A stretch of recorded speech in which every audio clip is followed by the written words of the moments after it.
الحمد للہ وکفی والصلاة والسلام علی سید الرسل والصلاة والسلام علی سید الرسل وخاتم الانبیاء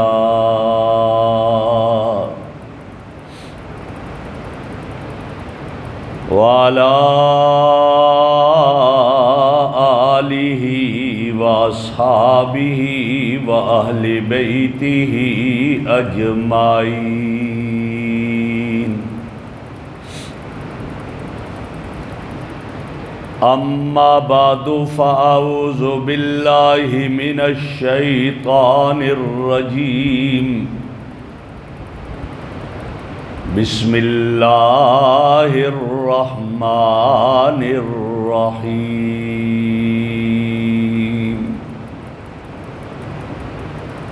وَلَوْ أَنَّ أَهْلَ الْقُرَىٰ آمَنُوا وَاتَّقَوْا لَفَتَحْنَا عَلَيْهِمْ بَرَكَاتٍ مِّنَ السَّمَاءِ وَالْأَرْضِ۔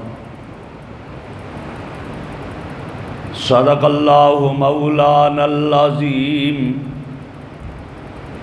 وبلغنا به رسولہ النبی الأمی الکریم۔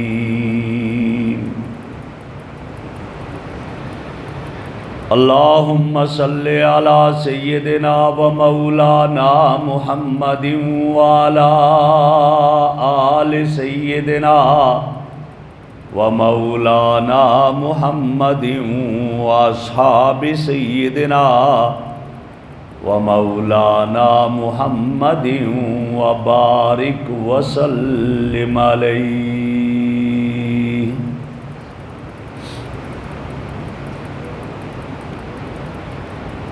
انتہائی قابل صد احترام بزرگوں اور عزیز دوستوں،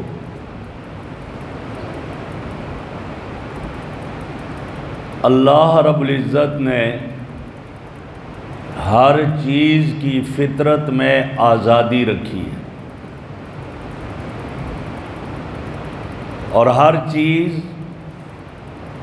آزادی کو پسند کرتی ہے، غلامی کو پسند نہیں کرتی۔ یہاں تک کہ جمادات، چرند پرند اور حیوانات بھی آزادی کو پسند کرتے ہیں، غلامی کو پسند نہیں کرتے۔ اور آپ اس کی مثال یوں دیکھ سکتے ہیں کہ جب پانی چلتا ہے، پانی کو روکنے کی کوشش کی جاتی ہے، لیکن پانی اپنا راستہ نکال لیتا ہے۔ وہ بند نہیں ہونا چاہتا، پابند نہیں ہونا چاہتا، وہ آزاد رہنا چاہتا۔ اور پھر ایسا ہوتا ہے کہ بڑے بڑے بند توڑ کر وہ سیلاب کی صورت اختیار کر لیتا ہے، تو پتہ چلا کہ اس کی فطرت میں آزادی ہے، غلامی اور پابندی نہیں ہے۔ آگ کو آپ دیکھ لیجئے کہ جب آگ بھڑکے اور آدمی اس پر قابو پانے کی کوشش کرتا ہے تو آگ آگے بڑھتی جاتی ہے، قابو میں نہیں آتی۔ آزادی، وہ پابند ہونا نہیں چاہتا۔ آپ ہوا اور آندھی کو دیکھ لیجئے کہ آج تک کوئی ہوا اور آندھی کو روک نہیں سکا، اور جب وہ آندھی چلتی ہے تو پھر وہ مضبوط عمارتوں کو بھی پیوند زمیں کر دیتی ہے۔ آپ پرندوں کو لے لیجئے، آپ کوشش کرتے ہیں پرندے کو پکڑنے کی، قریب جاتے ہیں وہ اڑ جاتا ہے، پھر قریب جاتے ہیں اڑ جاتا ہے، نہیں پکڑ سکتا یہ آدمی۔ کیوں؟ اس لیے کہ وہ پرندہ بھی اپنے آپ کو پابند نہیں کرنا چاہتا، وہ آزاد رہنا چاہتا۔ اور جس کو آپ پنجرے میں بند کر دیں تو اس کی کیفیت پھر آپ جانتے ہیں۔ یہی حال حیوانات کا ہے کہ جس جانور کو آدمی پکڑنے کی کوشش کرتا ہے، قریب جاتا ہے وہ اور بھاگ جاتا ہے، وہ الگ بات ہے کہ دھوکہ دے کر پکڑ لے اور اپنے اس غلامی میں لے جائے تو وہ اور بات، ورنہ فطری طور پر وہ آپ کی غلامی میں نہیں آنا چاہتا۔ جب جمادات، حیوانات، پرند اور چرند یہ آزادی کو پسند کرتے ہیں تو یہ انسان جو اشرف المخلوقات ہے یہ بھی آزادی کو چاہتا ہے، اس کی فطرت میں بھی آزادی ہے، یہ غلامی کو پسند نہیں کرتا۔ یہ فطری بات ہے کہ اللہ نے اس کے دل میں آزادی کی محبت رکھی ہے، یہ غلامی کو پسند نہیں کرتا۔ اور اس کا مشاہدہ آپ اپنے گھر میں روزانہ کرتے ہوں گے۔ بڑا بیٹا آزادی سے باہر جا رہا ہے، چھوٹا بچہ جانا چاہے روک دیتے ہیں، نہیں بیٹا آپ باہر نہیں جا سکتے، دروازہ بند، جاتے ہوئے دروازے کو کنڈی لگاؤ بھائی، لاک کرو، کہیں یہ چھوٹا دروازہ کھول کر باہر نہ نکل جائے، اس کو پابند کیا ہوتا ہے۔ لیکن وہ چھوٹا کیا کہتا ہے؟ اس کے دل میں یہ تڑپ ہوتی ہے، اس کے دل میں یہ تمنا آتی ہے، کاش کہ میں کب اپنے بڑے بھائی جتنا ہو جاؤں گا کہ آزادی سے باہر جاؤں، مجھے کوئی پابند نہ کرے اندر۔ یہ آزادی کی تڑپ اس کے دل میں، وہ اس غلامی کو ناپسند کرتا ہے کہ مجھے کیوں گھر میں بند کرتے ہیں، مجھے باہر آزادی سے جانے نہیں دیتے۔ یہ کیفیت ہوتی ہے۔ تو میں عرض کر رہا ہوں کہ انسان کی فطرت میں بھی اللہ نے آزادی کو رکھا ہے۔ جب اللہ نے انسان کی فطرت میں آزادی کو رکھا ہے تو پھر اس انسان کو آزاد رہنا ہے۔ پتہ چلا آزادی بڑی نعمت ہے، لیکن آزادی میں بھی ایک فرق ہے۔ ایک ہے شتر بے مہار، اپنی زندگی ایسے گزارے جیسے جانوروں کی زندگی ہے، یہ آزادی انسانیت کے لیے اچھی نہیں ہے، یہ نعمت نہیں ہے، اس کو نعمت نہیں کہا جاتا۔ وہ آزادی جو شریعت کی حدود میں رہ کر ہو، یہ بڑی پسند ہے۔ میں نے کہا کہ فطرت میں آزادی ہے، لیکن شریعت کی غلامی کو اس آزادی پر قربان کیا جاتا ہے۔ حضرت زید ابن حارثہ رضی اللہ تعالیٰ عنہ چھوٹے تھے، ان غلام تھے، انہیں بیچ دیا گیا اور میرے آقا کے پاس چلے گئے اور آقا نے انہیں اپنا منہ بولا بیٹا بنا دیا، غلام ہے میرے آقا کے۔ والدین پریشان، پتہ چلا کہ یہ محمد صلی اللہ علیہ وسلم کے پاس ہیں۔ زید ابن حارثہ کا باپ اور ان کا چچا گئے، اے اللہ کے حبیب، ہمیں پتہ چلا ہے ہمارا عزیز آپ کے پاس ہے، ماں رو رو کر نڈھال ہے، اگر آپ اجازت دیں تو ہم ساتھ لے جائیں۔ میرے آقا نے فرمایا بھائی جاؤ زید کو بلاؤ، اور اگر زید جانا چاہ رہا ہے تو میں نہیں روکتا، چلا جائے، اگر وہ جانا چاہ رہا ہے نہیں روکتا ہوں۔ زید ابن حارثہ کو بلایا، وہ کہنے لگے یہ تو آپ نے بڑا اچھا فیصلہ فرما دیا اور یہ تو بہت اچھا ہے، پھر زید تو ہمارے ساتھ جانا چاہیے۔ زید سے ملے اور زید کو کہا کہ جب سے تم آئے ہو تمہاری ماں کا حال یہ ہو گیا، فلاں یہ ہو گیا، فلاں یہ ہو گیا۔ جب آقا کی خدمت میں گئے زید، میرے آقا نے فرمایا زید انہیں جانتے ہو یہ کون ہے؟ ہاں یا رسول اللہ یہ میرا باپ ہے، یہ میرا چچا ہے، یہ آپ کو لینے آئے، آپ کی والدہ آپ کو یاد کر رہی ہے، اب بولیں۔ زید ابن حارثہ نے جواب میں کہا یا رسول اللہ میں نہیں جاؤں گا، آپ کی مجلس کو نہیں چھوڑ سکتا۔ اتنے میں چچا نے آواز دی زید تمہیں آزاد کر کے چھوڑا جا رہا ہے، تم غلامی کو کیوں قبول کرتے ہو؟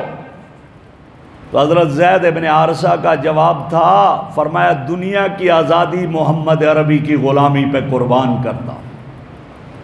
مجھے دنیا کی آزادی ایسی نہیں چاہیے، اس سے تو محمد عربی کی غلامی مجھے پسند ہے، میں ان کا غلام رہنا چاہتا ہوں۔ جب یہ کہا تو میرے آقا نے فرما دیا، زید آج کے بعد تو میرا منہ بولا بیٹا ہے۔ تو میں عرض کر رہا ہوں آزادی ہونی چاہیے، لیکن وہ آزادی جس کی حد شریعت نے مقرر کر دی، جس کی حد شریعت نے مقرر کی ہے۔ شتر بے مہار نہ ہو، اونٹ کی لگام نہ ہو تو جدھر مرضی جائے گا۔ اگر اس کو اتنی آزادی مل جائے تو پھر کہے گا کیا ضرورت ہے الیاذ باللہ گھر میں باہر سے رشتہ لانے کی، بہن اور میرا مزاج تو ملتا جلتا ہے لہذا شادی کر لیتے ہیں آپس میں۔ ایسا ہے، ہوا، کئی جگہوں پر ایسا ہوا ہے کہ بیٹا پڑھ کر آیا، آزادی کا دعوے دار اور آزادی پسند، گھر والے کہتے ہیں کہ آپ کے لیے اب ہم رشتہ تلاش کرتے ہیں۔ کہتے ہیں کیا ضرورت باہر سے لڑکی کو لاؤ گے کسی اور کو، وہ میرے مزاج سے واقف ہو نہ ہو، میں اس سے مزاج سے واقف ہوں نہ ہو، ہمارے گھر میں یہ ہے نا، اس سے میری شادی کروا دو بس ٹھیک ہے۔ یہ آزادی نہیں پسند۔ میں نے کہا کہ آزادی پسند ہے، اللہ نے انسان کی فطرت میں آزادی رکھی ہے، لیکن وہ آزادی ہے کہ جو آزادی شریعت کی حدود میں رہتے ہوئے ہو۔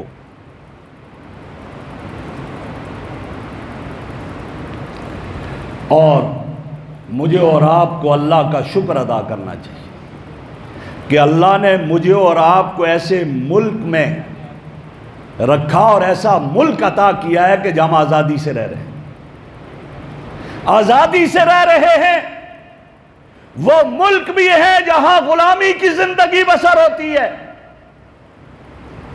روس جب سوویت یونین کہلاتا تھا، مساجد کو تالے،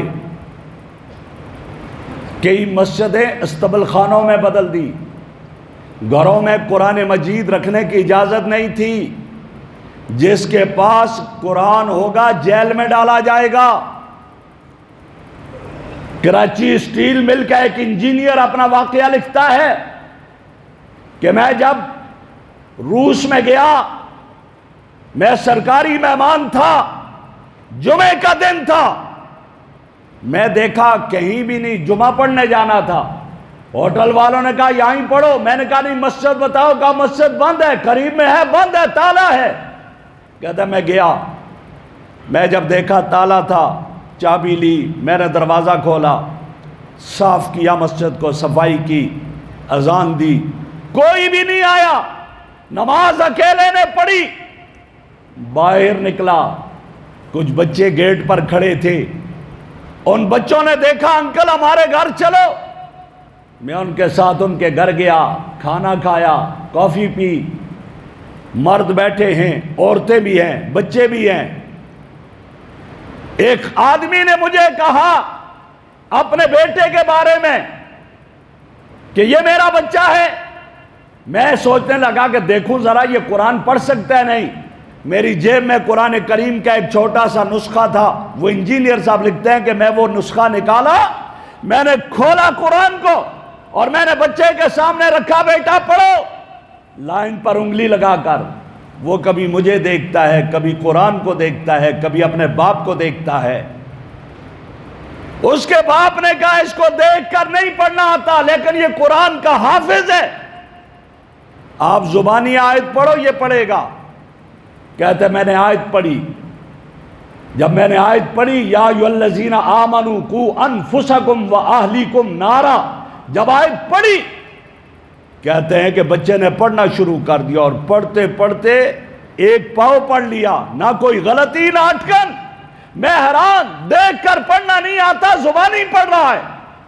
اس نے کہا ہاں، اس نے کہا ہمارے ہاں جب پابندی لگ گئی کہ کسی گھر میں قرآن نہیں ہوگا، کسی مسلمان کے پاس کوئی قرآن نہیں ہوگا، مسجدوں کو تالے بند کر دی گئی مسجدیں، تو ہم نے پھر کیا کیا، یہ میرا بیٹا قرآن کا حافظ ہے، ہم نے دیکھا جو آدمی قرآن کا حافظ تھا ہم نے اس کو دکان کھول کر دے دی، کپڑے سینے کی، درزی کی دکان، وہ بیٹھا، دشمن سمجھتا رہا یہ سے کپڑے کو کپڑے سے ملانا اور جوڑنا سیکھ رہا ہے، جبکہ وہ حافظ صاحب کپڑے کی دکان کھول کر بیٹھا تھا، ساتھ 2-3 بچے بیٹھے ہوتے تھے، ان کو قرآن کی آیتوں سے آیتیں ملا کر یاد کرانا سکھاتا رہا۔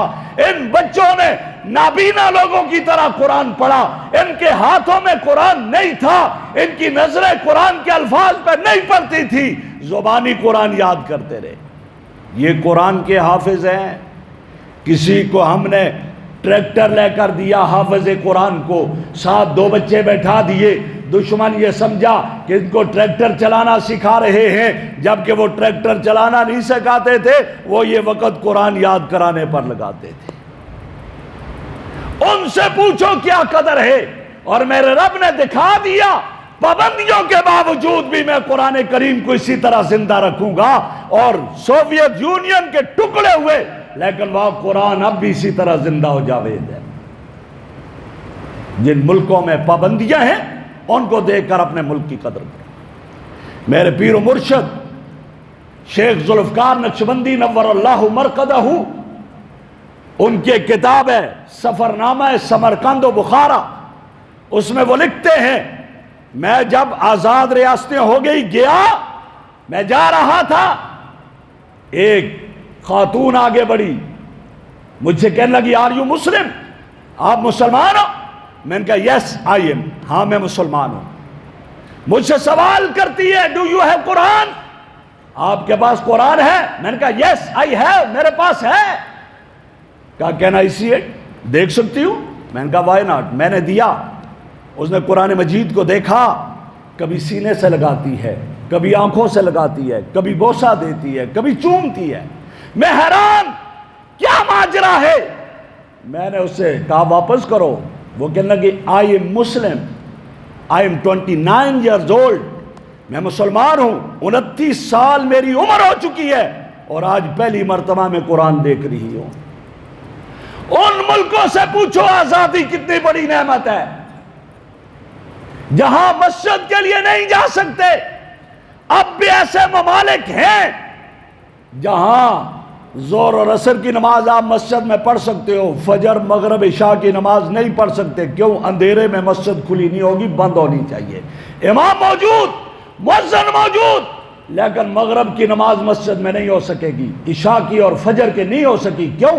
اندھیرا ہے، اندھیرے میں نہیں جا سکتے۔ اور میں اور آپ، ہماری مسجد ہے تو رات کو تہجد کے لیے بھی کھلی ہوئی ہے، تہجد کے لیے بھی کھلی ہوئی، آباد۔ یہ اتنی بڑی نعمت ہے، اس نعمت کی قدر کرو۔ آزادی بہت بڑی نعمت ہے، اس نعمت کی قدر ہمیں کرنی چاہیے۔ تو میں نے عرض کیا کہ اللہ نے انسان کی فطرت میں آزادی رکھی ہے، غلامی کو پسند نہیں کرتا۔ دوسری چیز، اللہ رب العزت نے انسان کی فطرت میں محبت رکھی ہے۔ انسان کی فطرت میں اللہ رب العزت نے جو ہے وہ وطن سے محبت رکھی ہے، اپنے وطن سے محبت کرنا یہ انسان کی فطرت ہے۔ کیوں؟ انسان جہاں رہتا ہے، جہاں پیدائش ہوئی، رہنے لگا، اس جگہ سے انسان کو فطری محبت ہوتی ہے، تبھی محبت ہوتی ہے۔ یہ میں نہیں کہتا، میرے نبی صلی اللہ علیہ وسلم مکہ سے ہجرت کر کے مدینہ جانے لگے تو کھڑے ہوئے، مکہ کو مڑ کر دیکھا، مکہ تو میرا مولد، میرا مسکن، تجھ میں پیدا ہوا، زندگی کی بہاریں گزری، تجھے چھوڑنے کو دل نہیں کرتا، یہ ظالم نہیں رہنے دے۔ مکہ سے نکلے اور غار سور میں 3 راتیں ٹھہرے، اور صبح جب غار سور سے نکلے، پہاڑ پر کھڑے ہیں، غار سور کے پہاڑ پر، مکہ کی آبادی نیچے ہے، آپ اوپر کھڑے ہیں، اور مکہ کی طرف آپ کی نظر بڑھی، اور جب نظر بڑھی آپ نے مکہ کی دھرتی کو خطاب کر کے فرمایا واللہ انک لخیر ارض اللہ، اللہ کی قسم تو اللہ کی زمین میں سے سب سے بہترین زمین ہے، وحب ارض اللہ اللہ، اور اللہ کی طرف سب سے زیادہ محبوب جگہ ہے۔ ساری دھرتی میں عظیم خیر بھلائی کی جگہ اور محبت کی جگہ اور محبوب جگہ ہے اللہ کے لیے۔ وَلَوْلَا أَنِّي أُخْرَجْتُ من کے اگر مجھے تجھ سے نکالا نہ جاتا ماں خرج تو میں کبھی بھی مکہ تجھے چھوڑ کر باہر نہ جاتا. یہ کیا یہ محبت ہے؟ یہ تو محبت تھی کہ مکہ تجھ سے اتنی محبت ہے تجھے چھوڑنے کو دل نہیں چاہتا، دل کرتا ہے تجھ میں رہو، تجھ میں جیو، تجھ میں مروں، لیکن یہ ظالم نہیں رہنے دیتے، مجبور ہو کر جا رہا ہوں. یہ مکہ سے محبت، یہ اپنے وطن سے محبت. اور جب مکہ کو چھوڑ کر گئے مدینہ منورہ پہنچے، کبھی کبھی مکہ کی طرح رخ کر کے کھڑے ہوتے، گریبان مبارک کھول کر کے، میرے مکہ کی ہوا آ رہی ہے. آپ کے ایک صحابی حضرت اصیل رضی اللہ تعالیٰ مکہ سے مدینہ گئے، آپ کی خدمت میں حاضر ہوئے. ام المومنین حضرت عائشہ صدیقہ رضی اللہ عنہا نے پوچھ لیا مکہ کی کیفیت بتاؤ کیا حال ہے. حضرت اصیل رضی اللہ تعالیٰ عنہ کہنے لگے مکہ کی وہ گھاس جو اس وقت ہوتی تھی ابھی اس طرح ہے، مکہ کی فلان جگہ کی کیفیت اس طرح ہے، فلان جگہ کی کیفیت اس طرح ہے. جب یہ کہا میرے آقا سن رہے تھے، فوراً فرمایا حسبک یا اصیل، اصیل خاموش ہو جاؤ، کیا کہتے ہو؟ انک لتحزننا، تو ہمیں غمزدہ کرتا ہے، تو ہمارے مکہ کو ہمیں یاد دلا کر ہمیں مغموم کر رہا ہے، ہمارے دل کو غمزدہ کر رہا ہے، خاموش ہو، نہ بولو آگے. کیا پتہ چلا؟ وطن کی محبت یہ ہے. وطن کی محبت ایک فطری چیز ہے اور ہونی چاہیے. اسی لیے حضرت علی رضی اللہ تعالیٰ عنہ کا عجیب قول کہ وطن کی روزی جس کو ملے، وطن کی نوکری جس کو ملے اپنے وطن میں، ان لوگوں سے پوچھو جو پردیس میں زندگی کاٹ رہے ہیں، کئی سالوں کے بعد آتے ہیں، ایئرپورٹوں پر تنگ کیا جاتا ہے، ان سے ذرا پوچھو وطن کی نوکری کتنی بڑی نعمت ہے. سیدنا علی المرتضیٰ رضی اللہ تعالیٰ عنہ ارشاد فرماتے ہیں جس آدمی کو یہ 4 چیزیں نعمتیں مل جائیں اپنے آپ کو خوش قسمت ترین آدمی سمجھے. کون کون سی چیزیں؟ فرمایا ان تکون زوجتہ موافقہ، اس کی بیوی اس کی بات کو ماننے لگی. جب بیوی بات کو مانے، دونوں کا مزاج ایک ہو جائے، آدمی اپنے آپ کو خوش قسمت سمجھے. اس کا مزاج اور ہے، بیوی اور کرتی ہے، بات ہی نہیں مانتی ہے، گھر جہنم بن جاتا ہے. دوسری چیز آپ رضی اللہ عنہ نے ارشاد فرمایا اولادہ ابرارن، جن کی اولاد ابرار ہو، فرما بردار ہو، وہ آدمی اپنے آپ کو بڑا خوش قسمت سمجھے. اللہ نے اولاد دی ہے، بیٹا ہے 22ویں گریڈ کا آفیسر ہے، لیکن ماں کے قدموں کے نیچے اپنے پاؤں رکھتا ہے، صبح جاتا ہے ماں کی سامنے آ کر کھڑا ہو کر ماں سے کہتا ہے میرے سر پہ ہاتھ پھر جاتا ہے، رات کو واپس آتا ہے، سب سے پہلے ماں کے قدموں میں پہنچتا ہے. یہ والدین اپنے آپ کو خوش قسمت سمجھیں کہ اللہ نے ایسی فرما بردار اولاد عطا کی. حضرت علی رضی اللہ عنہ فرماتے ہیں. اور تیسری چیز یہ ارشاد فرمائی کہ فرمایا اخوانہ صالحین، اس کے دوست اس کے بھائی نیک ہوں، برے نہ ہوں، بروں کی صحبت نہ، اچھوں کی صحبت ملے، وہ آدمی اپنے آپ کو عظیم سمجھے. اور تیسرا فرمایا رزقہ فی بلدہ الذی، فرمایا اس کا رزق اسی شہر میں ہو، فی آلہ، جہاں اس کے گھر والے رہتے ہیں، اپنے ملک کی روزی اس کو مل جائے، وہ اپنے آپ کو بڑا خوش قسمت سمجھے. وطن کی محبت. اور لوگ اس کو حدیث بیان کرتے ہیں، یہ حدیث نہیں ہے، یہ حدیث نہیں ہے، یہ ایک بزرگ کا قول ہے، اور ان بزرگ کا نام ہے زین الدین عبد الرحمن بغدادی رحمہ اللہ. ان کا یہ قول ہے حب الوطن من الایمان، وطن کی محبت ایمان کا ایک حصہ ہے. ایمان نہیں ہے، ایمان کا حصہ. لوگ کہتے ہیں وطن کی محبت ایمان ہے. نا بھائی، ایمان میں سے ہے، ایمان کے حصے میں سے ہے. آدمی کو وطن سے محبت کرنی چاہیے. اور سیدنا عمر رضی اللہ تعالیٰ عنہ فرماتے ہیں فَبِحُبِّ الْأَوْطَانِ عُمِرَتِ الْبُلْدَانِ، فرمایا وطن کی محبت کی وجہ سے تو شہر کیا ہوتے ہیں؟ آباد ہو جاتے ہیں. ہمارے ہاں نہیں، ہمارے ہاں آباد شہر ویران ہو جاتے ہیں. یہ محبت نہیں ہے. ہر ایک آتا ہے لوٹنے کے لیے آتا ہے. آپ دیکھیں اتنا اچھا روڈ بنا ہوا ہوتا ہے، جی اب یا یہ لائن بچھانی ہے، روڈ کو توڑ دیا جاتا ہے، اس کے بعد دوبارہ بنانے کی توفیق نہیں ہوتی، وہ کھنڈرات میں تبدیل ہو جاتا ہے. یہ عمرت البلدان نہ ہوا۔ آپ دنیا میں جاؤ، جہاں دیکھو، جہاں بھی کوئی آبادی ہوتی ہے، سوسائٹی وہاں پر اسٹیبلش ہوتی ہے، تو وہاں کیا ضروری ہے؟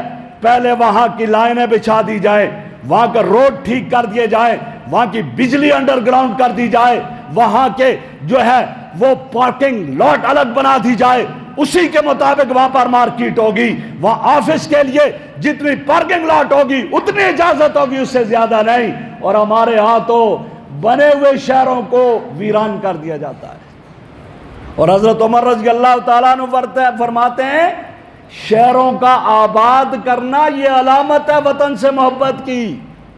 اب میں اور آپ فیصلہ کرنے میں ہمارے لیے آسانی ہوگی کہ جو ویران کرتے ہیں ان کا کیا حال ہے اور جو آباد کرتے ہیں ان کا کیا حال ہے۔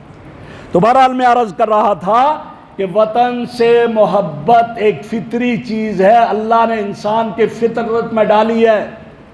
اور اس کو آپ یوں بھی کہہ سکتے ہیں، آپ اونٹ کو دیکھو، اونٹ جس گھاٹ سے پانی پیتا ہے دوبارہ اسی سے پیتا ہے، کہیں اور نہیں جاتا۔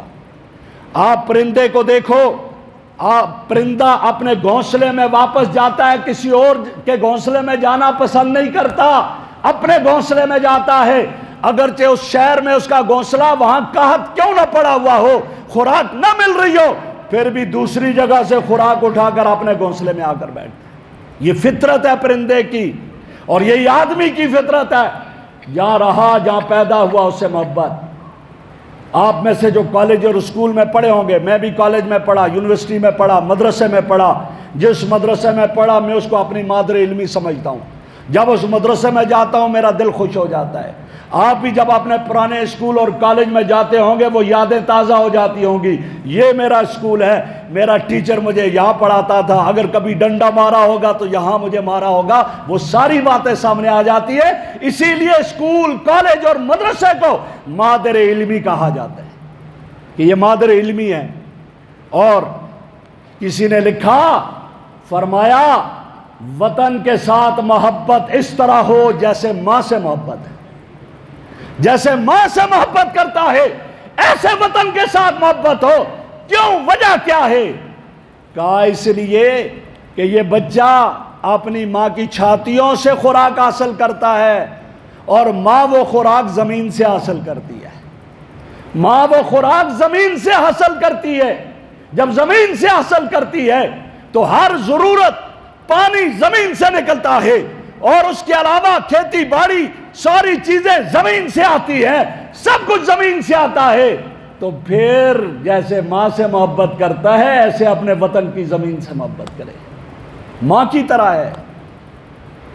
تو والدین کی بغاوت اولاد نہیں کیا کرتی، لہذا اپنے وطن کی بغاوت بھی نہ کرے، لیکن ماں باپ اولاد کا قتل عام بھی نہیں کرتے، لہذا اس لیے اپنی رعایا، اپنے ملک کے رہنے والوں کا ناحق قتل عام بھی نہیں کرنا چاہیے، وہ بھی ناجائز ہے۔ جس نے کسی ایک ایمان والے کو ناحق قتل کیا، کأنما قتل الناس جميعا، سب کے سب کو قتل کر دیا۔ تو میرا خیال ہے ہم اس میں یہ بات کہنے میں حق بجانب ہوں گے آپ کے توسط سے اپنے آرمی چیف محترم جناب سید حافظ منیر صاحب سے کہ آپ خدا را کشمیر میں یہ قتل عام بند کروائیں۔ وہ نہتے مسلمان، نہتے مسلمان، میں نے عرض کر دیا ملک کی بغاوت کرنا یہ بھی بچوں کی فطرت نہیں ہونی چاہیے، لیکن اولاد اگر ان سے غلطی بھی ہو ناحق قتل کرنا بھی جائز، ان کا قتل عام بھی کرنا نہیں چاہیے۔ ہاں ان کو بیٹھاؤ، سمجھاؤ، اور ان کے جو مطالبات ہیں ان کو سنو۔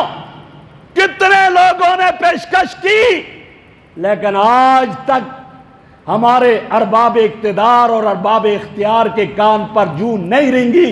100 سے زیادہ لوگ شہید ہو چکے ہیں۔ بھائی بیٹھ جاؤ، انہوں نے تو کئی ساروں کو خط لکھ دیا کہ ہم مذاکرات چاہتے ہیں، اب تم کیوں نہیں کرتے؟ مذاکرات کرو، ان کو ایک میز پر لاؤ اور یہ قتل عام بند کرو۔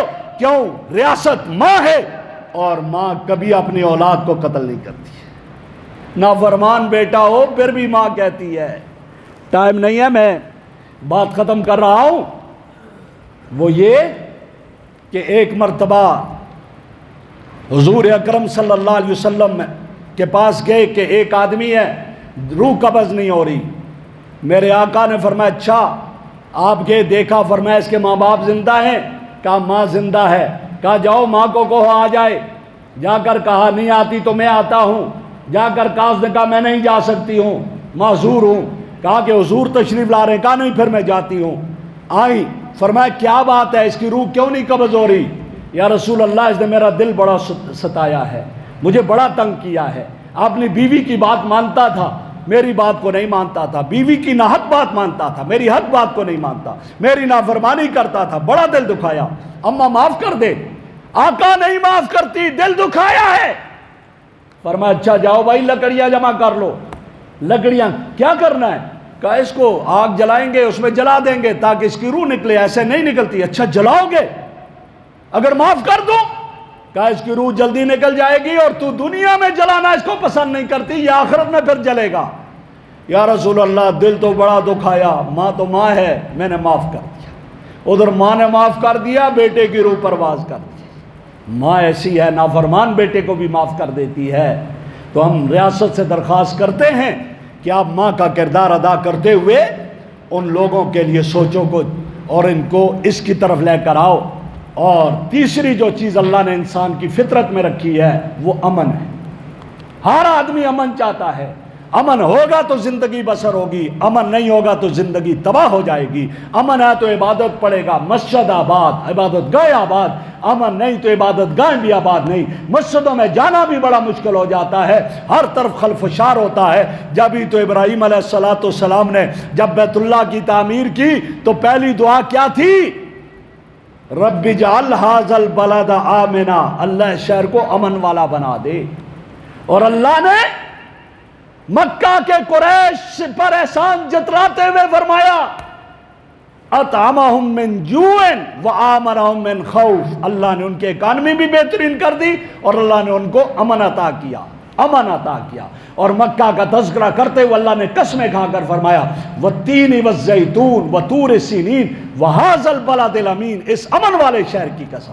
تو ہر ایک امن چاہتا ہے, تو اس لیے اپنے ملک کی بدامنی بھی کبھی نہیں کرنی چاہیے. میرا اور آپ کا یہ ملک مجھے اور آپ کو ملا ہے, 14 اگست کو ملا ہے. انشاءاللہ اس کی آزادی پر بشرط زندگی آئندہ جمعہ بات ہوگی. آج اتنی بات عرض کرنا چاہتا ہوں, یہ مجھے اور آپ کو 14 اگست کو ملا ہے, لا الہ الا اللہ کے نام پہ ملا ہے. اور یوں سمجھ لو جیسے مدینہ کی عزت ہم کرتے ہیں, ہمیں اس کی بھی عزت کرنی چاہیے. کیوں؟ اس کے نام میں مدینہ کا نام آتا ہے. پاکستان یہ فارسی کا لفظ ہے, پاک کا معنی پاکیزہ, ستان کا معنی شہر ہے. تو پاکیزہ شہر, طیبہ شہر, پاکیزہ شہر, اور مدینہ طیبہ بھی اس کو کہا گیا, مدینہ منورہ کو.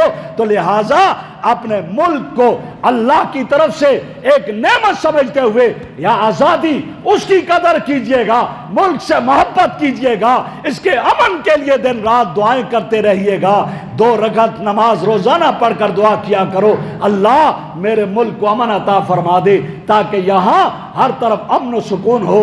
جب امن ہوگا تو زندگی بھی آسان ہوگی. اللہ رب العزت ہمیں اس عظمت والے جو 27 رمضان المبارک کو مارز وجود میں آیا, اس ملک کے جو ہے محبت کرنے کی, اس کی قدر کرنے کی اور اس کے امن کے لیے ہر وقت دعائیں کرنے کی توفیق عطا فرمائے, کوشش کرنے کی توفیق عطا فرمائے.